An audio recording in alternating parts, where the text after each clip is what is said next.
جو صدیوں سے انبیاء کرام کے ذریعے آسمانوں سے اللہ پاک کی مدد کے ذریعے اترے،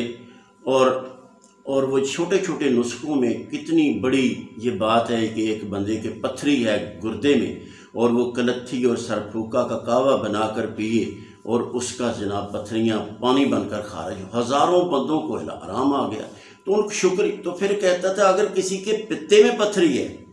تو کیا کرے؟ سونڈ نشادر سنامکی کالی مرچ،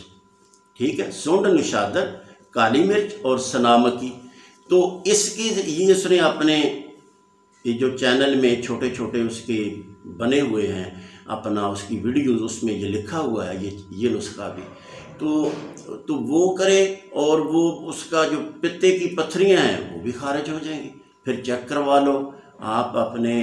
کسی لیبارٹری سے ٹیسٹ کروا لو، اگر آپ کا پتھریاں، گردے کی پتھریاں یا پتے کی پتھریاں تھوڑا چھوٹا سا نسخہ ایک استعمال کرنے کی وجہ سے خارج ہو جاتی ہیں، تو کیا ضرورت ہے آپ کو کہ آپ دوسرا آپریشن کراتے پھریں؟ ہمارے خاندان کے لوگوں کو لوگ کہتے ہیں یہ ڈاکٹرز فیملی، ہمارے سارے خاندان کے بڑے بھائی بھی ڈاکٹر ہیں، اس سے بڑے ڈاکٹر سرور ہیں، ڈاکٹر امجد کی 3 بیٹے ہیں، سارے ڈاکٹر ہیں، ان کی ازواج جو ہیں وہ بھی ڈاکٹر ہیں، میرا بیٹا بھی MBBS ڈاکٹر ہے، اور اس طرح یہ حالانکہ ہمارا سارا خاندان ڈاکٹر، لیکن یہ چھوٹا بھائی سب سے چھوٹا تھا، اس نے کہا یہ ہمارے ڈاکٹر جو ہیں یہ ہر بندے کو اکثر اینٹی بائیوٹک ہی دیتے جا رہے ہیں، حالانکہ ہر بیماری کے لیے اینٹی بائیوٹک، ایک آدمی اس نے جو تھیوری پیش کی ہے نا، اس تھیوری کے مطابق وہ کہتا ہے ایک بندہ گرم ہے، پہلی گرمی ہوئی ہے، یا ایک بندہ پہلے اسے ٹھنڈ ہے، ایک بندہ پہلے ہی بہت ہی اس کا بلڈ گرا ہوا ہے، اسے کو بھی اینٹی بائیوٹک دے دو، اور جو پہلے ہی بہت زیادہ مطلب ہے کہ گرمی کی حالت میں اس کو بھی اینٹی بائیوٹک گرم دوائیاں دے کے اس کا بیڑا غرق کر دو۔ ایسے نہیں ہونا چاہیے۔ وہ کہتا تھا ایک بندہ گرم طبیعت میں ہے، اس کا برا حال ہے، کوئی بیماری ہے، اس کو ٹھنڈی چیزیں دے دو تو اس کو آرام آ جائے گا۔ تو اس طرح وہ بھائی اقبال صاحب کے بارے میں